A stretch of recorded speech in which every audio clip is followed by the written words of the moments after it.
Okie dokie. I don't know how everything is, but this is definitely a beginning, and I just shook the fucking screen like crazy. Um, okay. So, here's the rundown. By the way, let's give it a sec. Let's wait until like 4:20 before anything happens, so I guess we can. Let's see.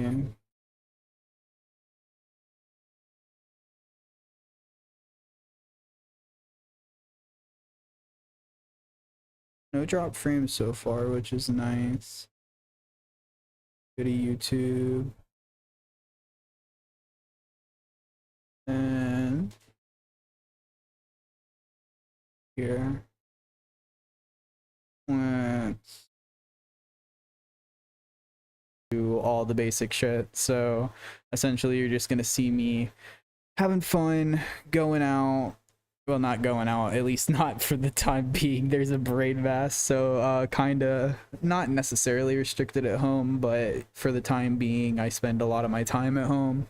um I plan on, like I said, playing video games, covering the news. That's the plan today. I'm just going to be talking with y'all for a little bit, explaining what's going on with my situation, um, and then covering the news for today. As far as my politics, I'm leftist. Don't know my theory. Haven't read any books. Just very, very formally towards the left. I We'll be discussing obviously what's going on all over the world. My goal with stream is, my schedule wise, is I have a biopsy planned. I don't know exactly when it's scheduled. I was just told that it's something that I need to figure out what exactly is going on in my brain, like what's exactly on my mind. So that will be the best bet. Is just streaming. Once I get the biopsy, they'll tell me a little bit more about when I can start going to work, depending on if this is like cancerous versus non-cancerous, if it's actually a tumor compared to like literally just water. So it'll be a bunch of that, just figuring out what's going on. I have an appointment sometime next week or this week, that will be, hopefully I'm not delaying my stream schedule. My stream schedule is going to be Tuesdays, Wednesdays, Thursdays I stream. I have Fridays off. That'll be where I do a bunch of like editing, posting, stuff like that. Just playing video games. As far as the video games I like playing, you're gonna be seeing TFT pretty regularly. I stream. I'm thinking about doing like TFT Tuesdays, TFT Thursdays. Voice shattered. That's crazy. TFT Tuesdays, TFT Thursdays, to where I'm literally just playing the game for a couple of hours, then getting into the news. Also like a lot of Pokemon ROMs, stuff like that. Play Minecraft, play a whole bunch of shit. So you're gonna be seeing a bunch of everything. And then I also will cover the news when I have nothing else to cover. So yeah, that's gonna be that. And then yeah, let's just cover the news today. How I plan on covering the news, we're gonna be seeing it for this first stream. Very much. Oh, my shit's not updating on my screen. Huh. First stream, so you never know. Oh, screen's frozen. Okay. Damn, it's also frozen on my stream. Okay. Well, okay. Let's see what I can do here.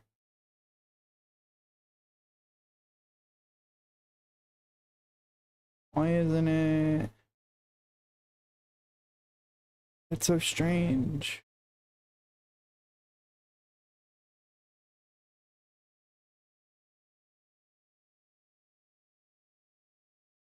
That's so strange. Huh.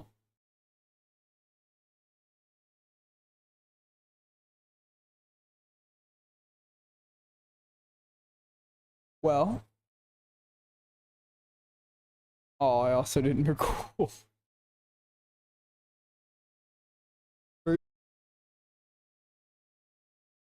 Oh. Despite some intense meetings at the White House, we're still a long way from peace with the Russia-Ukraine war. What we saw recently was European leaders and Ukrainian President Vladimir Zelensky visit President Trump at the White House, trying to hash out a framework for negotiations with Russia to end the war. Ukraine wants security guarantees to prevent future Russian aggression, and Trump wants to end the war as soon as possible. This has raised a lot of questions about what the next steps would actually look like to actually resolving this conflict that's dragged on for years. Who will provide the security guarantees? What will they look like? Will they involve soldiers in Ukraine instead of a peacekeeping force? Would there be something kind of like NATO, where an attack on one is an attack on all? All these are really open questions right now. But figuring these things out will be key before the potential next step, which is Zelensky meeting with Russian President. The U.S. troops would not be sent to Ukraine to defend against Russia, after seeming to leave open the possibility the day before. So basically, he's pulling the, well, you know, I could, but I'm not. What's that about, y'all? What's that about? After seeming to leave open the possibility, Trump also said in a morning TV interview that Ukraine's hopes of joining NATO and regaining the Crimean Peninsula are impossible. So basically, Trump's telling Ukraine, fuck you. Fuck you, Ukraine. And it's insane. We're surely in at least a relatively interesting time. It's on Moscow. NATO-like security guarantees. Trump stopped short of committing U.S. troops to a collective effort to bolster Ukraine's security. He said instead that there would be a NATO-like security presence and that all those details would be hashed out with EU leaders. NATO itself is underpinned by political commitment by all members by all member countries. Fun fact, chat. Brain mass on the language and time part of my brain. So if I'm not reading perfectly, I'm sorry, guys. Might stutter my words a little bit. Might miss a word. Might also, you know, fucking just, you know, it's a possibility.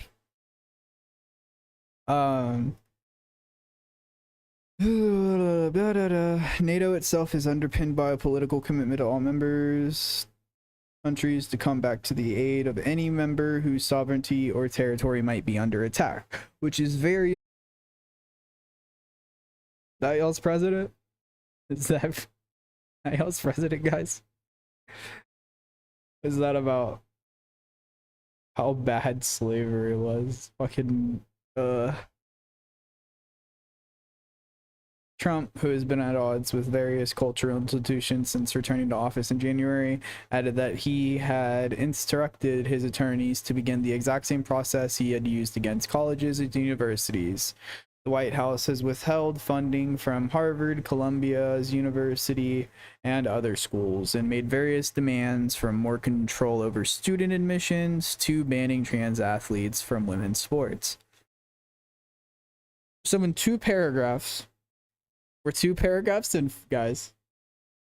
We've got straight up him saying, why y'all say him trying to remove slave state of emergency is crazy. Wins and potential to strike. What?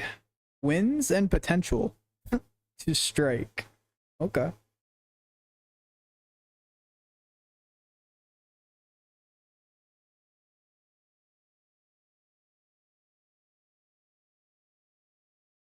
Two hours ago, Putin agrees to meeting with Zelensky after call from Trump. Oh. What we've witnessed President Trump accomplish over the last few days has been nothing short of remarkable. We are now 3.5 years into the war between Russia and Ukraine, a brutal conflict that has claimed hundreds of thousands of Russian and Ukrainian lives and cost trillions of dollars. The weakness and incompetence of Joe Biden foolishly allowed the killing to start in the first place.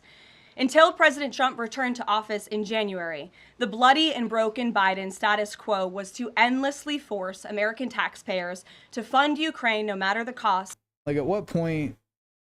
Meeting. At what This was the point first are time we the President bad guys? Putin has been to the United States since 2015, and the first time he has met with an American president in years. President Putin publicly confirmed what President Trump has said all along. The war between Russia and Ukraine never would have started in the first place if President Trump were in office. This was always obvious to any person with a shred of common sense. Just look at what took place during the last 4 administrations. Under George W. Bush, Russia invaded Georgia. Under Barack Obama, Russia took Crimea. Under Joe Biden, Russia invaded Ukraine. But under President Trump, Russia did not invade nor take anything. Yeah, they're continuing to take Ukraine. Like, yeah, because when he joined, they were actively at war. 3.5 years. Again, that is the president of Finland, a country that shares a border with Russia. That's what we call the President Trump effect. NATO Secretary General Mark Rutte. That's what we call the President Trump effect. Us telling Ukraine that them getting their shit back is impossible and that they cannot get defense. And then in addition, having Putin on a red carpet with Trump holding hands, going in a van together. Like, that's what y'all want to call the Trump effect. Also summed it up well. Without President Trump, this deadlock with Putin would not have been broken. He is the only one who could do this. Following the encouraging conversations yesterday, President Trump spoke with President Putin by phone, and he agreed to begin the next phase of the peace process, a meeting between President Putin and President Zelensky, which would be followed, if necessary, by a trilateral meeting between President Putin. Reaching a tentative agreement. Around 10,000 flight attendants were on strike since Saturday, demanding higher wages and to be paid when planes are grounded. Now, Air Canada has offered a 38% increase in pay over 4 years. Good shit. Air Canada's offered a 38% increase in pay over 4 years. Hell yeah, big dub for Air Canada. And an hourly raise of 12 to 16% in the first year of the contract. Union leaders say they plan to continue to fight for a solution. If it means folks like me going to jail, then so be it. If it means our union being fined, then so be it. We're looking for a solution here. That should be the correct approach. Like, so many people talk about how they need higher wages and shit. Like, let's go back to this guy. To fight for a solution. Nations are pushing old rivals in Asia to reconsider their differences. On August 19th, Indian Prime Minister Narendra Modi met with Chinese Foreign Minister Wang Yi to discuss tensions over the disputed Ladakh border. The move signals a shift towards diplomacy after years of hostility, including deadly clashes in 2020 that killed 20 Indian and 4 Chinese soldiers. Wang, already in talks with India's foreign and security chiefs, said the past setbacks weren't in the people's interest and welcomed growing border stability. It's good. We got, border stability going between China and India, something that's been, historically an issue. So glad to see that that's going back. Ladakh remains a flashpoint due to unclear territorial boundaries stemming from colonial-era maps. Both nations continue to heavily invest in military infrastructure along the border, but shared economic pressure. For the past, multiple ceasefire proposals, the significance of a permanent ceasefire has been the primary objective of Hamas. In the initial ceasefire, I believe on October 9th or some shit, they said they wanted a permanent ceasefire. They said they wanted, they would do basically whatever the fuck to just ensure a permanent ceasefire. No more bombing children, essentially. Stop bombing our kids. And for the past 2 years, Israel said no. So this is, once again, it looks like last time Israel negotiated this proposal to where it said no permanent ceasefire, and then that's when Hamas said no, we want the permanent ceasefire, so they renegotiated, and then Israel left the table. So it's really important for us to look and see how this continues to play out. Again, for a permanent end to the war. Now, in terms of how significant this is, we have been here before, of course. Gaza City, which had not been occupied before, are now actually going ahead. This is very important as well. Israel wanting to occupy Gaza City. Yeah, that's not good. With the occupation of Gaza City, basically Gaza would go to Israel. It'd become annexed, very similar to what we saw in the past with like the Americans and the indigenous population here. Or, well, I guess we weren't Americans at that point. The colonizers against the indigenous population here.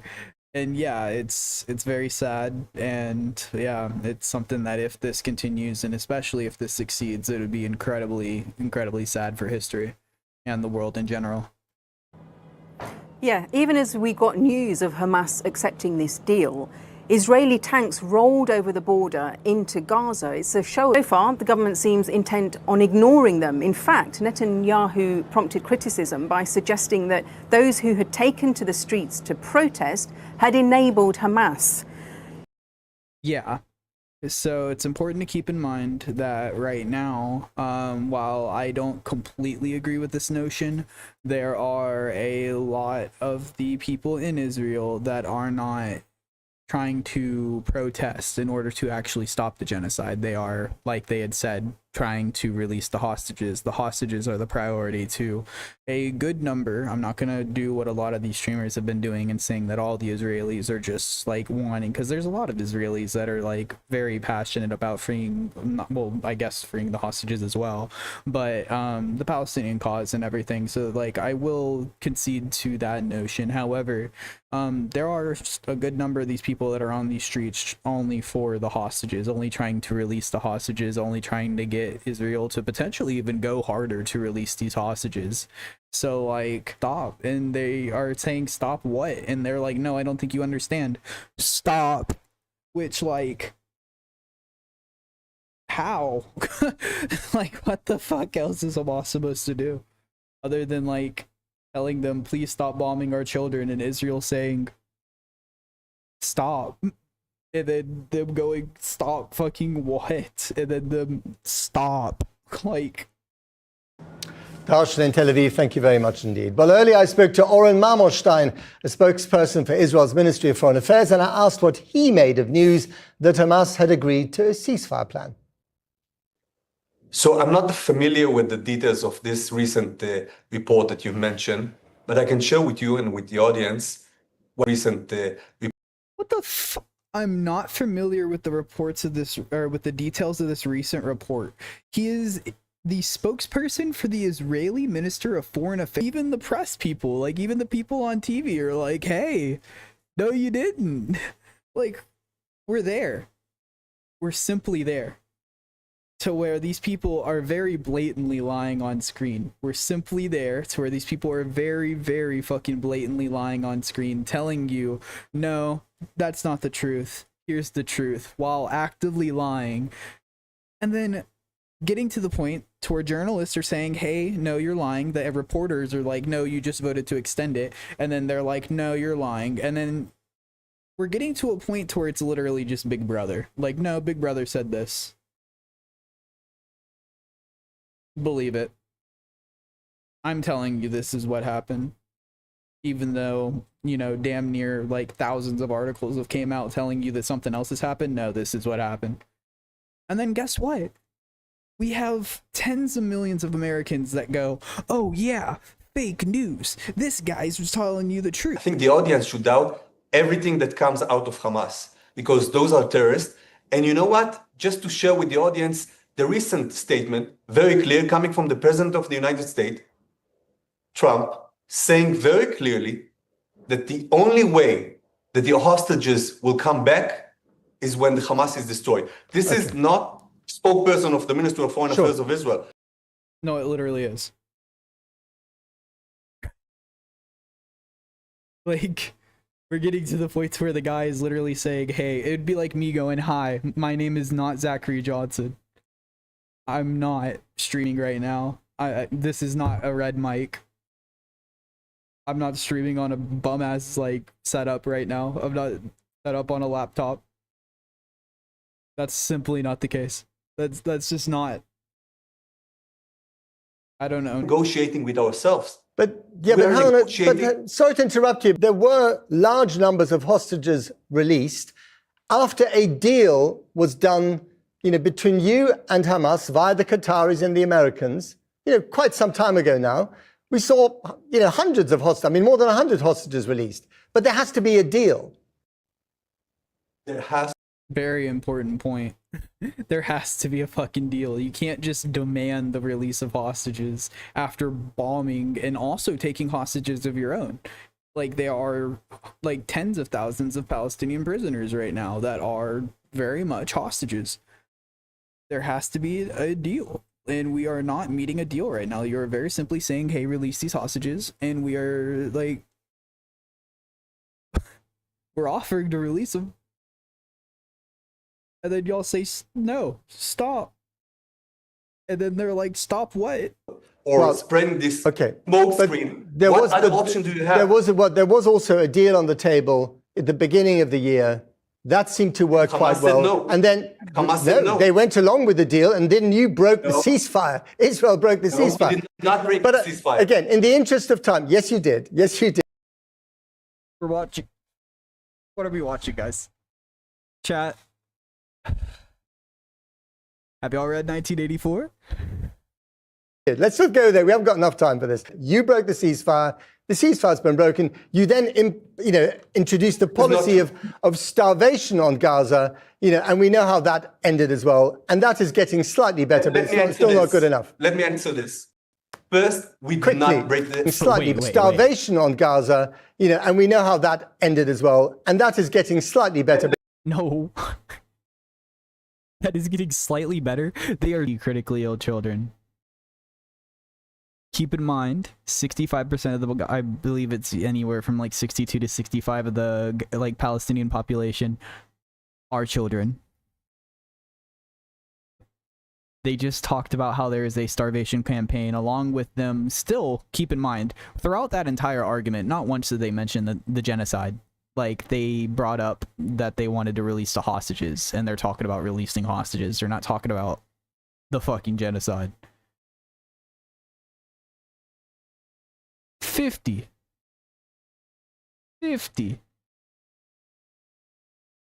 Also, where would be a good spot for this? Can I move this? Oh no, I can't move that here. That's weird as shit. Okay, I guess we'll put this back here. Yeah.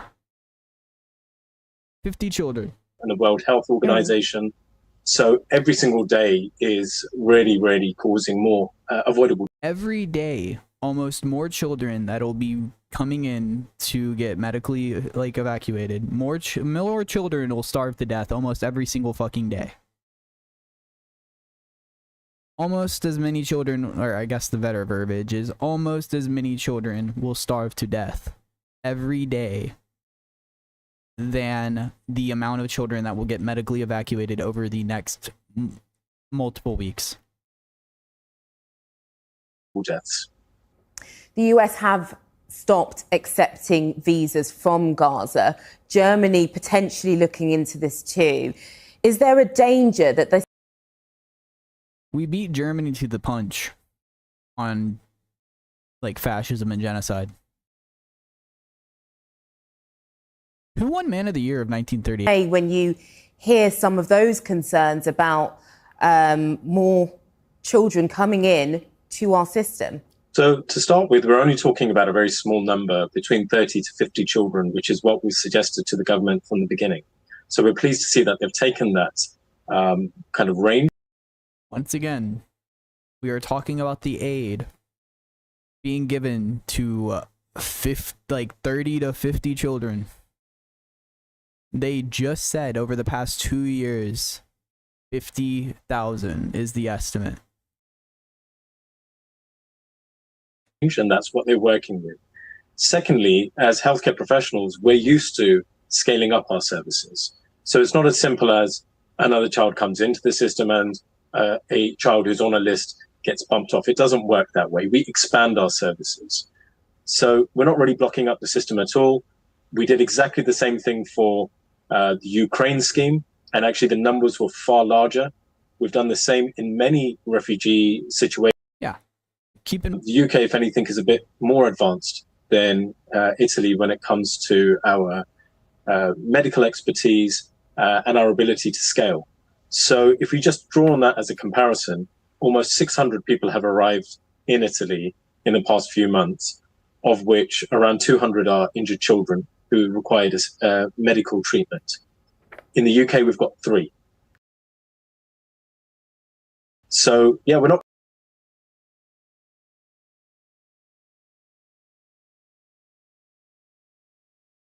Listen to what the man's saying. In the UK, we have 3 critically ill children, or critically injured, or I guess not even technically critically injured children, just injured children that have been evacuated to the UK. 3 children. They are trying to get 30 to 50 children. Italy has gotten, I believe they said 200? Yeah, 200 children. 50,000 people, 50,000 children have died already. I'll be back in probably like 5 minutes or so. The State Department has reportedly canceled more than 6,000 student visas. As first reported by Fox News, around 4,000 were pulled because of crimes including assault, driving under the influence, and burglary. As many as 300 visas were revoked over what an official called support for terrorism, though no further details were provided. The cancellations represent just a fraction of the more than 1 million foreign students who study at American colleges and universities. But they are the latest example of the Trump administration's tough approach towards student visas as part of its broader immigration crackdown. Nebraska's governor and the Department of Homeland Security announced plans today to open an immigration detention center in a farming area in the state's southwest corner. Dubbed Cornhusker Clink, officials say the former inmate work camp will provide up to 280 beds for ICE detainees. The announcer reaching a deal with 10,000 flight attendants on strike. The agreement will guarantee pay for work done while planes are on the ground, a driving factor behind the walkout. The strike began over the weekend, affecting some 130,000 travelers each day during the peak summer travel season. Overall, nearly 500,000 travelers had their plans disrupted. The airline says flights will resume tonight, though it may take a week or more for service to be fully restored. On Wall Street today, stocks struggled amid a sell-off in big tech stocks. The Dow Jones Industrial Average added just 10 points on the day. The Nasdaq fell more than 300 points. The S&P 500 ended lower for a 3rd straight session. Still to come, on the News Hour, we examine the causes behind stubbornly high beef prices. Russian misinformation finds increasingly sympathetic ears among the religious right in the U.S. And a new biography. Still cooperating entities at the local level are thinking about where they deploy their resources, where the real problems are, what problems they're trying to solve, and how they cognize success over the next 30 days. So if you were looking at where some of those troops and forces were deployed, if it was to address crime, where should they be deployed, and is that where they're actually showing up? You know, the reality is that in every city in the United States and every city on earth, crime is a highly concentrated phenomenon. That's one of the few iron laws of criminology. In about 10% of the blocks in a city, you'll see about 50% of the crime. And that's true in DC as well. I've done some research that shows more than half of homicides in 2023 were in just 2 wards, Ward 7, Ward 8. Just 10 blocks, not 10%, just 10 blocks were home to 14% of homicides in that year. So a lot of what the city would like to be able to do, what the federal government ought to be able to do, is to concentrate resources there. There are mixed signals about where we're seeing federal resources. There's obviously crimes in the data that they publish versus the data that they give to the FBI. And if you look at the FBI's data, they have seen a decline in violent crime, but it is much smaller than the decline that the city's data seems to suggest. That's a discrepancy. It's a reason to sort of question the fervor of city officials when they say we don't have a crime problem. On the other hand, it's a little bit hard to claim some malign cover-up when they're reporting the true numbers to the FBI. And more to the point, it seems like the two consistently really strong indicators in the data, homicide and auto theft, are following the same trends no matter how you look at it.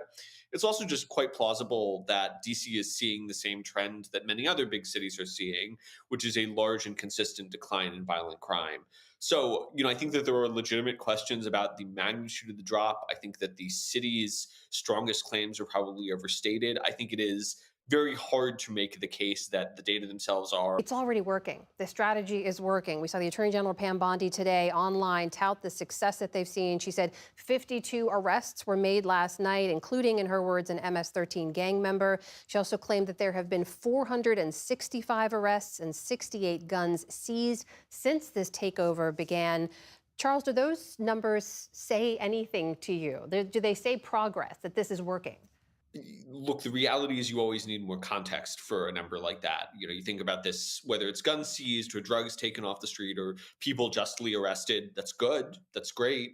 You need to have a sense of where the city was prior to this intervention. And so just sort of giving those raw counts doesn't necessarily paint the full picture. The things that I will be looking at over the next month and next several months is where do the local crime trends seem to be going and how do they fit against what was happening? So we're having sticker shock every time we go to that cash register.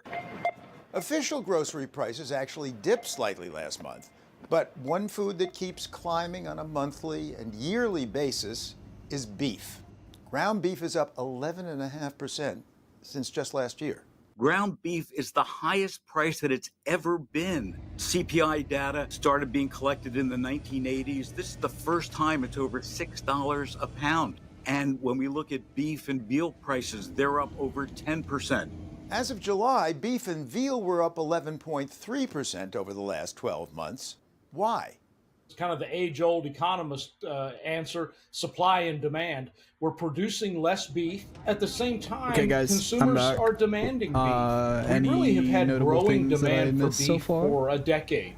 All right, back to the news. See it. It's happening with California. They plan on redistricting for the Dems. I really hope Texas does not redistrict, but what we are seeing today and everything, and like yesterday especially, it's not looking optimistic for Texas.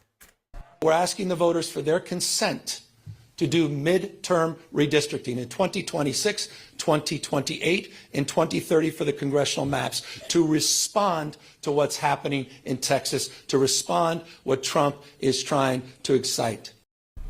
Texas House Democratic Caucus Chair Gene Wu issued a statement in part saying Trump thought he could easily get his way in Texas with compliant Republicans, but Democrats fought back ferociously and took the fight to Trump across America. Back ferociously. Look, this has been like the biggest fight we've seen the Dems put up in like a very, very long time, but this still is not the fight that's gonna change America. This is like they whispering.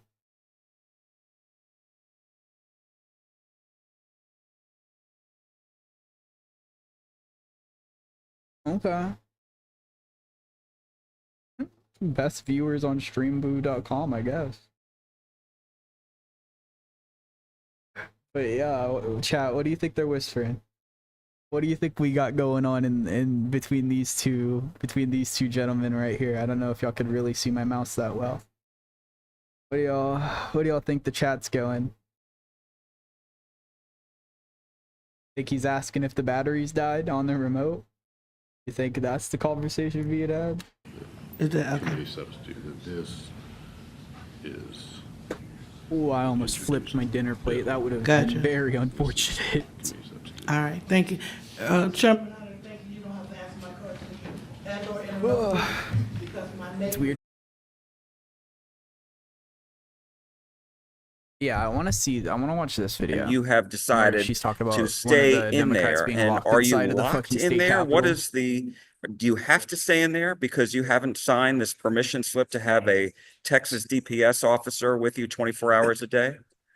Yes, I am here. I did ask DPS if I was free to leave, and I was told I was not free to leave unless I sign the permission slip agreeing to be released into DPS custody so that they can ensure my return on Wednesday so they can have a quorum. Right now... And are you free to roam the grounds of the Capitol? I mean, can you go to your office? Are you locked in the Capitol? Yes, I'm locked in the Capitol. I asked if I was free to be released and they told me no. Well, can you explore?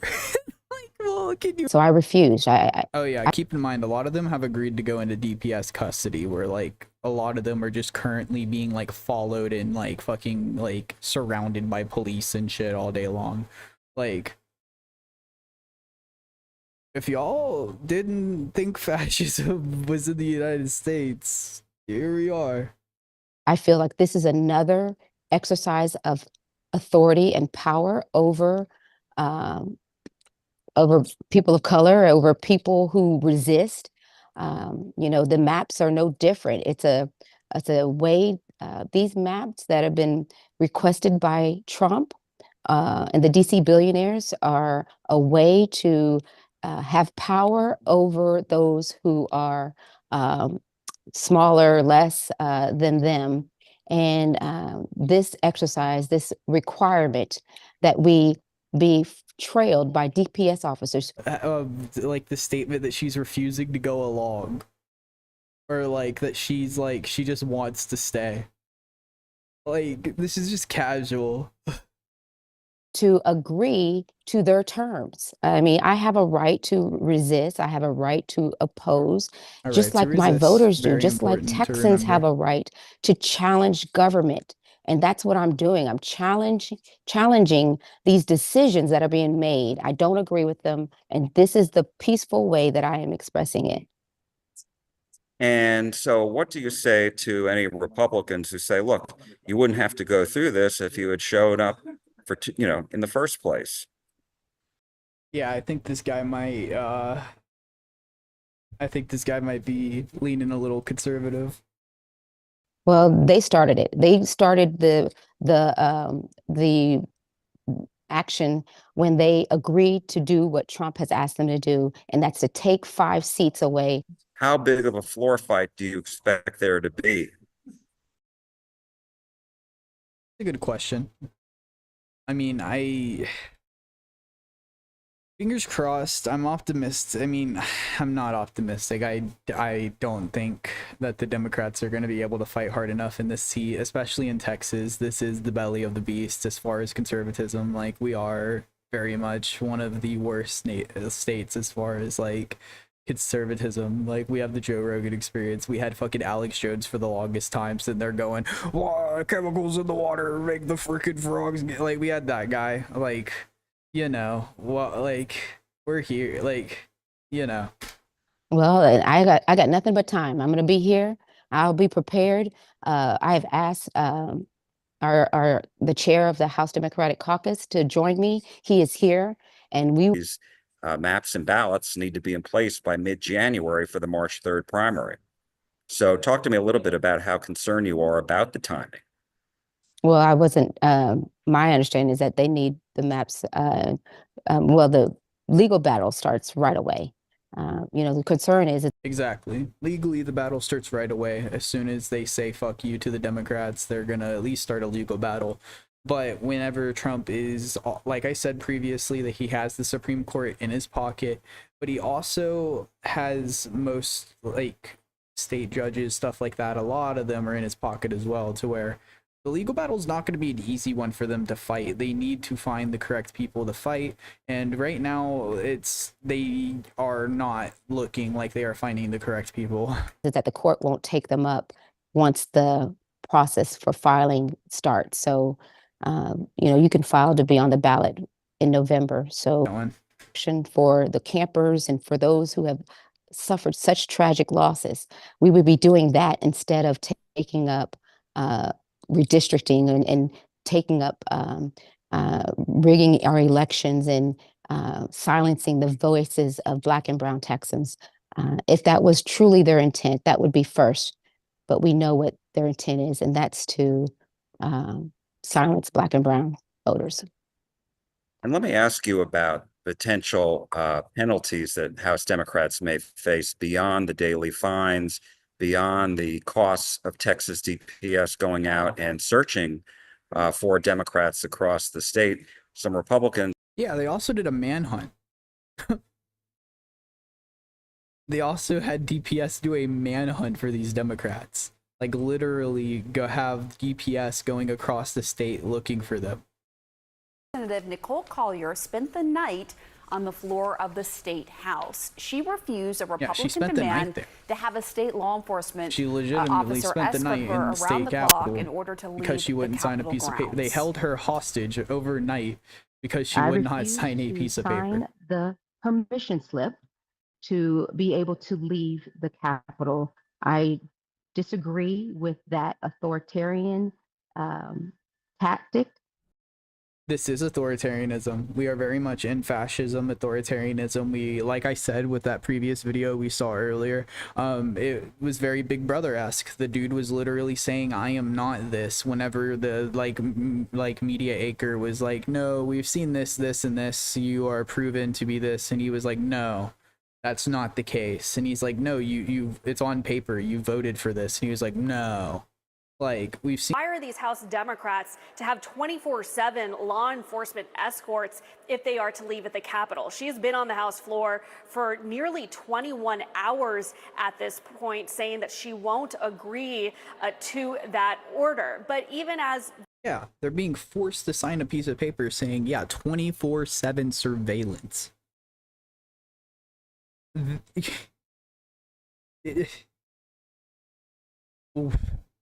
We're there. We're there, chat. there's this sign of protest, it's not going to change the calculus about these maps here in Texas. What Texas Democrats say they're now going to do is turn their attention to making the legal arguments, so with the hope that the courts will eventually step in and prevent these congressional maps from going into effect. Of course, just to recap, Republicans are trying to pick up as many as 5 U.S. House seats by redrawing these maps. And they could be new. Okay.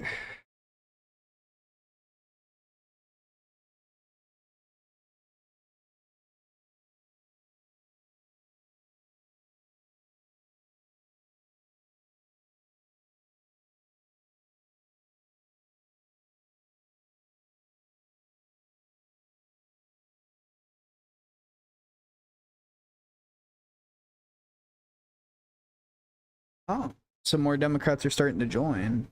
Well, right now at the Texas Capitol, Texas House Democrats are staging a new type of protest. Yeah, State Representative Collier, a Fort Worth Democrat, spent the night on the House floor after refusing to sign a document requiring a police escort in order to leave the building. Yeah, and now a number of her colleagues are joining her.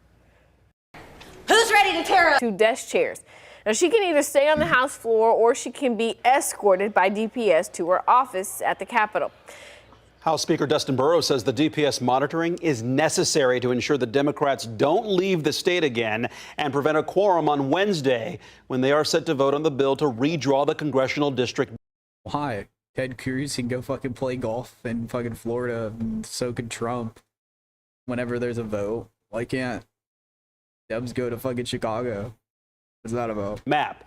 The Democrats who ripped their slips are now staying on the floor with Collier. They say that this is all a misuse of state resources. Law enforcement should be protecting Texans from the real dangers, not surveilling state legislators. Texans deserve better. Earlier today, KVUE caught up with Representative Collier. She said she will not submit to what she called intimidation tactics. You have to be comfortable with. We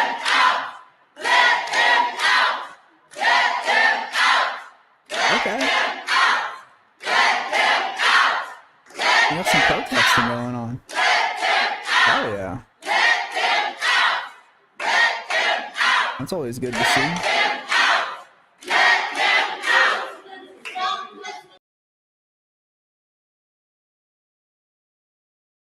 The Texas state legislature just got turned into a prison, and its own lawmakers are the inmates.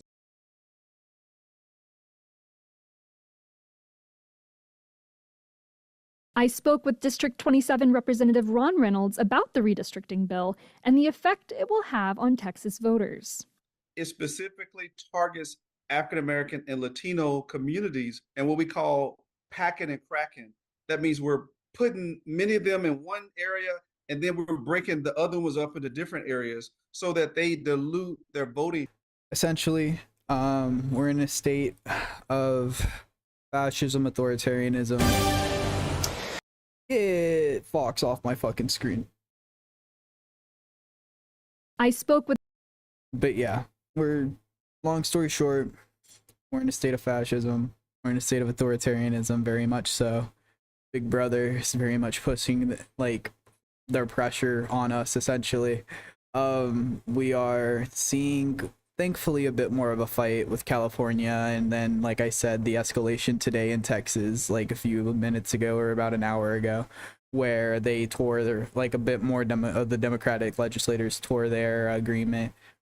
So that we're starting to see a fight, but we need so much more. We need significantly more in order to see an actual change in this country, in order to see the actual change that we need for many Americans, so many Americans.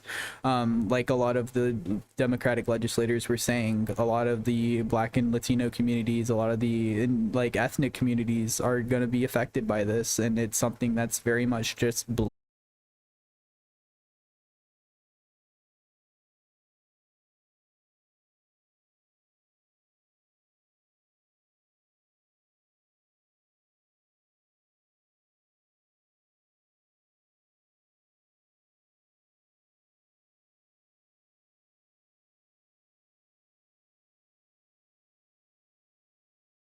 This Dorley isn't gonna be the case, by the way, Chad. I plan on being way more scheduled and way more organized with all this. This is... Oh!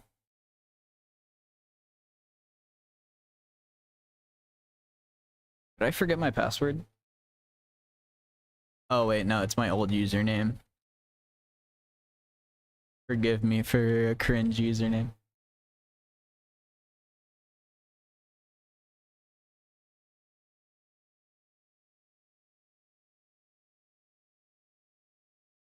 It doesn't tell me. It doesn't tell me. It's so strange. Have I not been streaming on YouTube? That's gonna be so frustrating. I've been streaming on Twitch, which I guess that's been something. I'll just wait until after my stream's over to worry about that, because I really can't afford to sit here and like look for all that. So TFT.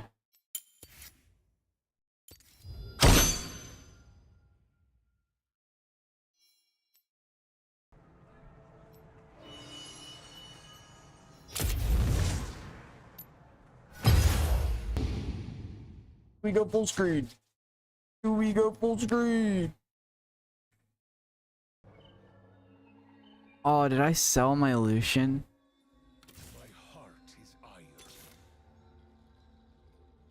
Oh, that's not good. Oh, that's not good. Oh. I sold my Lucian. Damn. And I didn't level up. Double down.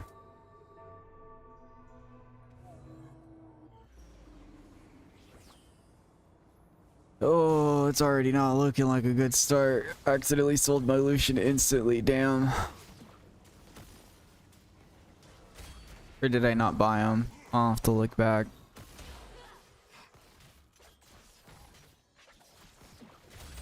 Oh shit. We win this one, okay.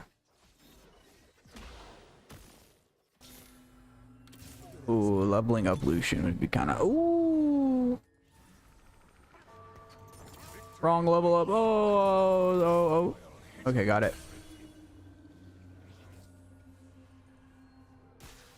Okay, I need to focus on getting some fucking cash in my fucking thing. Speaking of cash, subscribe.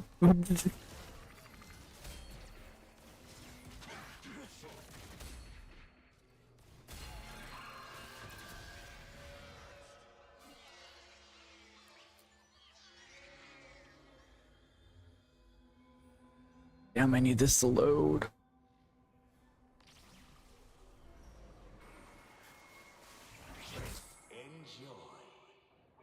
Let's see. Lucian. This. Oh, that's kind of. Oh.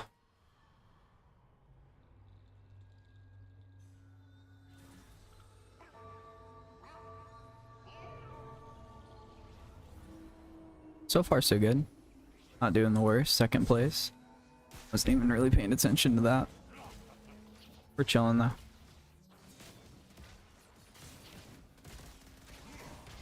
In fact, we got 2 Sennas already is nice. The chance of a 2-star Senna really early on is going to be really good for us.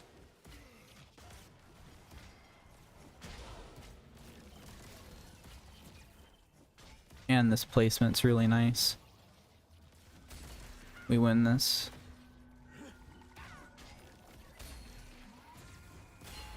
That's crazy. Very good for them. Fuck, I forgot the name of everything. Brain masses, am I right? Ramble Vest, there we go.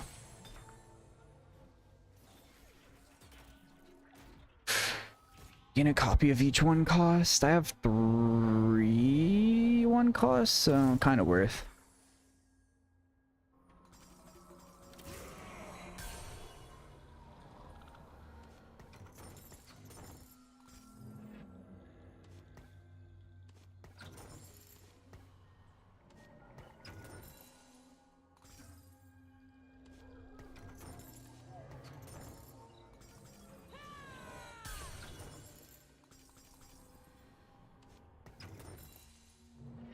Put this on him. So we're at 30. Let's go. Okay. Chill harder.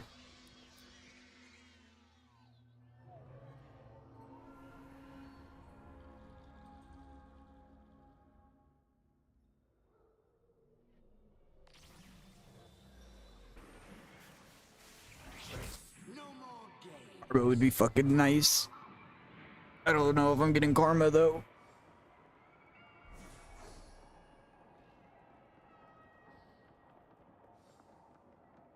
Nope. There goes karma.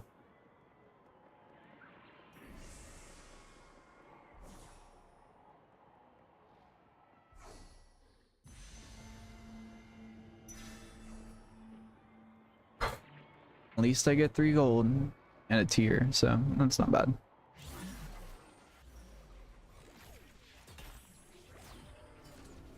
Let's see if I can hear myself. Okay, my audio's not fucked. Okay. That's all that mattered for me. All that really matters for me right now.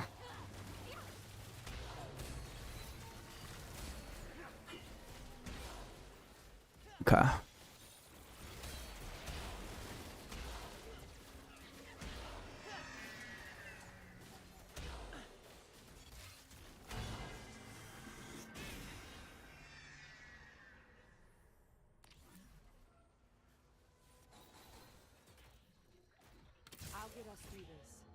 Okay. Okay, we're chilling.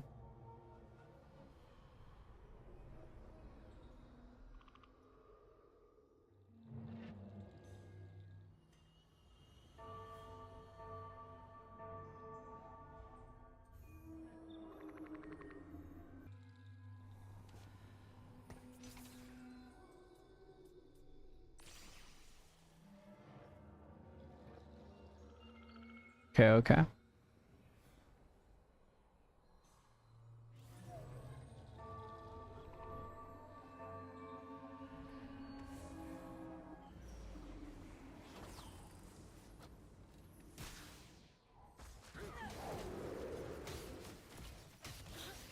Oh, I hope I get a karma.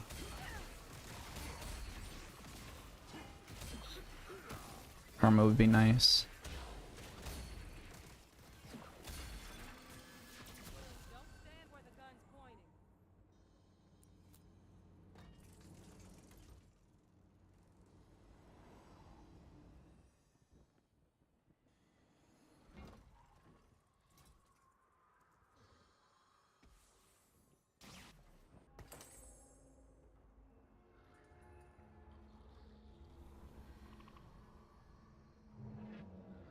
Meat Mac, 2 more.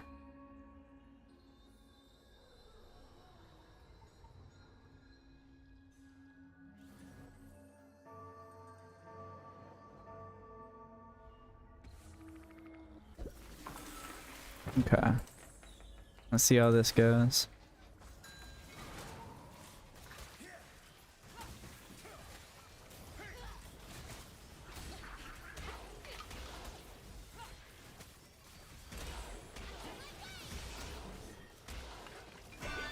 Damn. Okay. Hoping top 4. Well, that's good. Well, now they're on a winning streak, so probably top 4. Top 4, not too bad. I'll take top 4.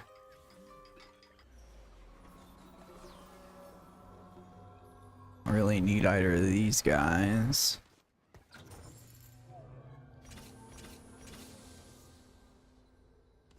Put him over here.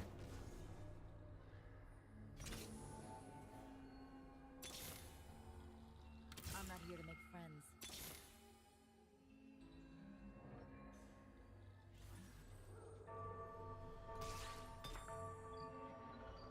Kinda wanna...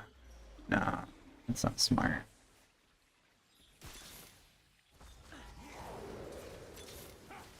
There's Jarvan. Ooh, but there's also a Kali.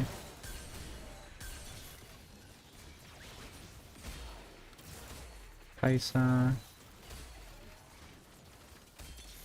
Arma.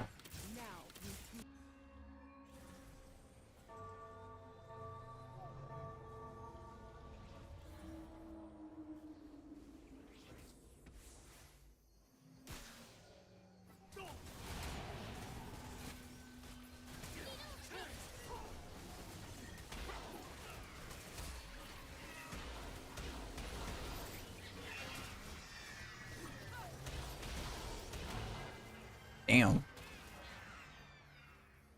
Well, at least be top 3.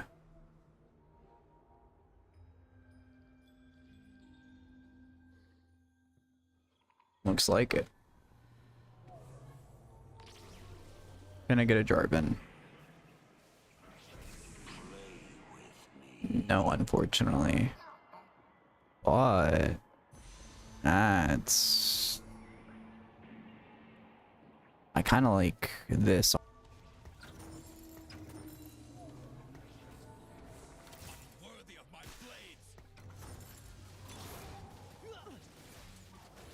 That might give me a shot. I doubt it.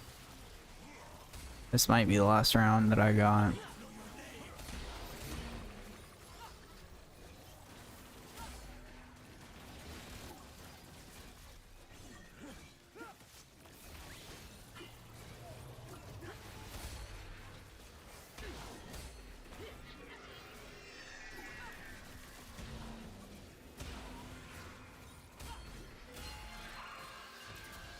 Okay, so we get top 3.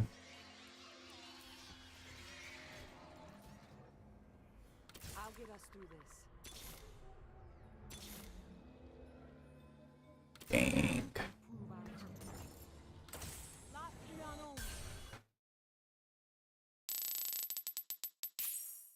It's not the worst, I guess. Fuck.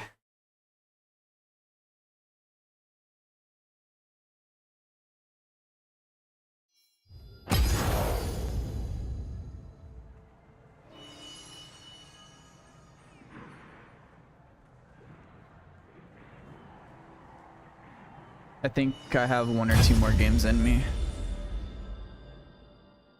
And then that'll be it for my first stream. Be about 4 hours. Be pretty good. Looks like it's about to rain its ass off.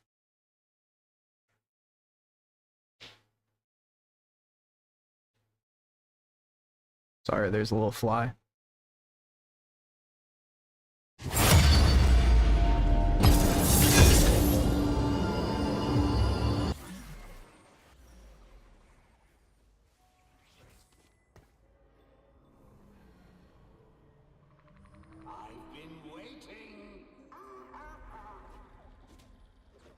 Luchador Battle Academia kind of sounds fun.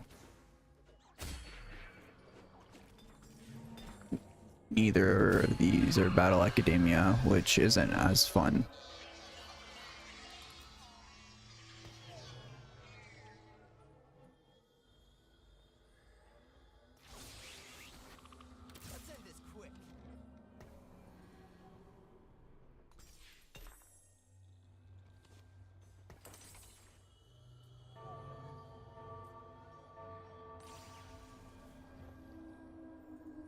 I don't know what that means. I don't know what that means, but we're doing it.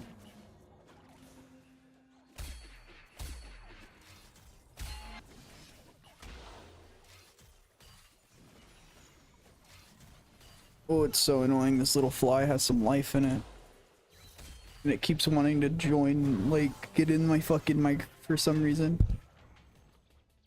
Oh, that's annoying.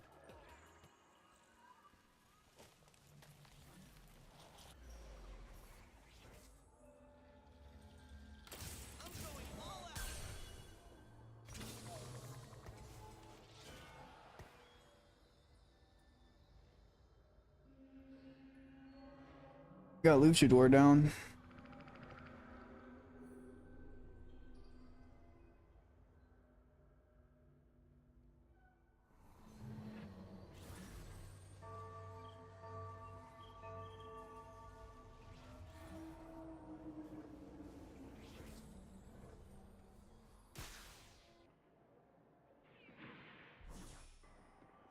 I think Caitlyn, that'll be nice.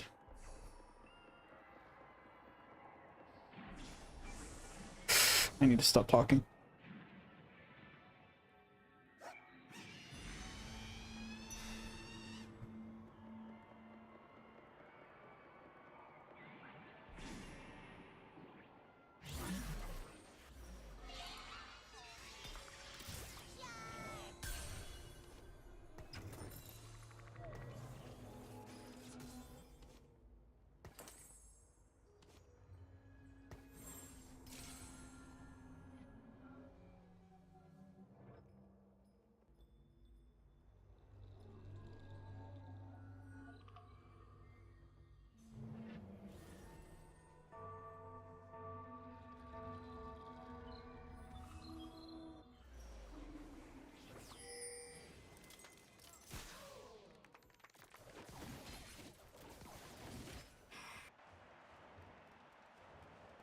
Yeah, so far so good.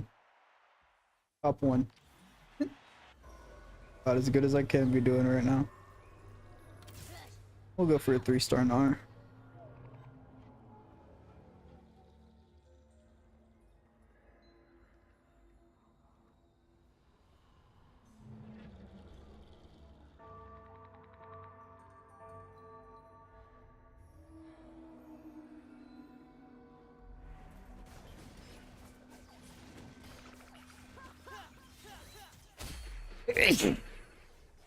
My bad, chat, if that blasted y'all's ears.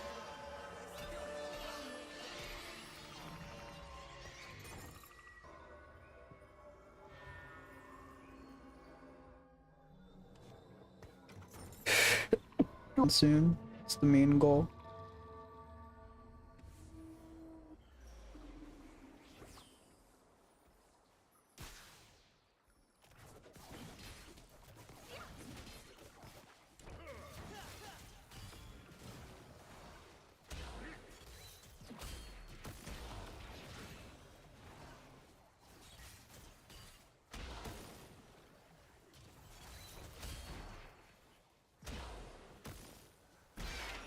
First loss. At least in a little while.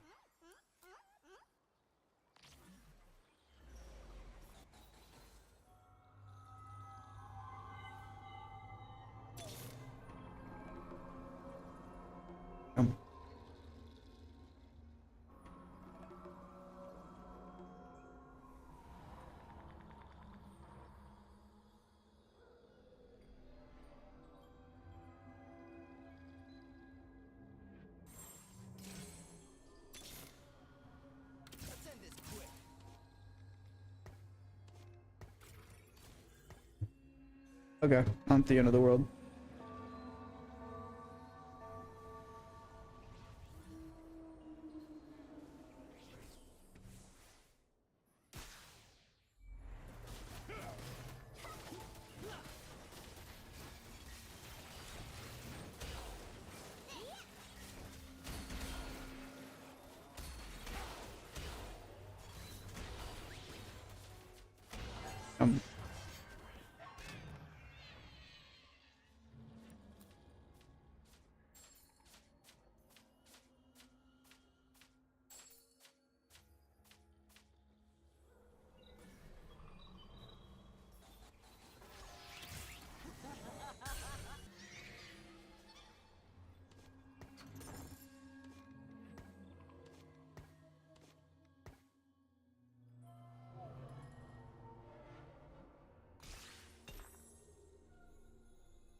Give up on that to do that.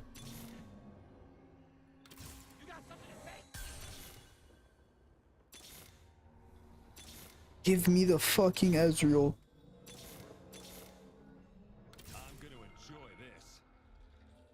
Give me the Ezreal. Give me.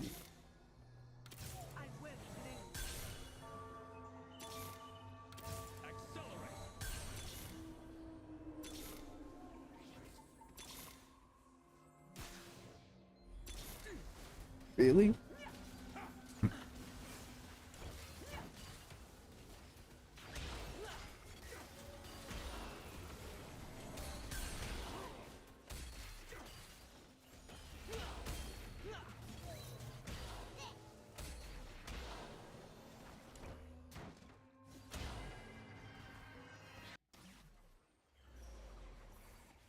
Rubbing my head on you means you're mine.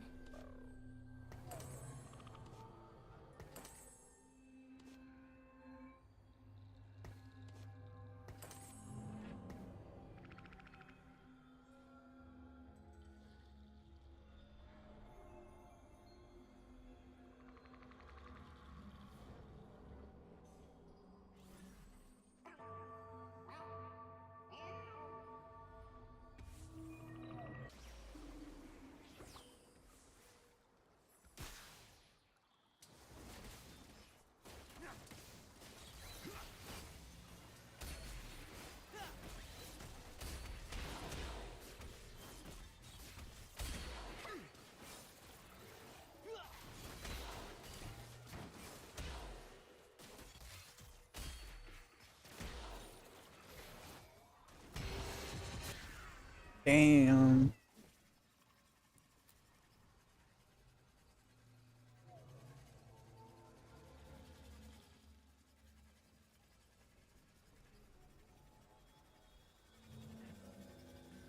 Damn. That's really fucking unfortunate. Oh. Alright. After that game, this will be my last one. I have one more in me. I'm hoping I can return my my glory after that fucking decimation.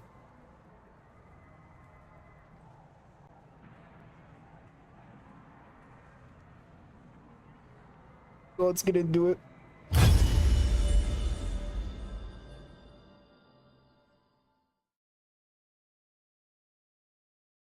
There we go.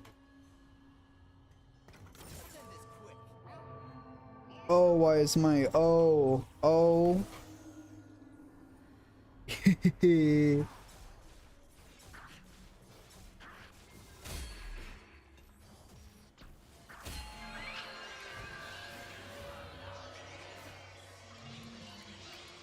don't know if you hear me, but I'm clicking my shit. Let's unplug and replug and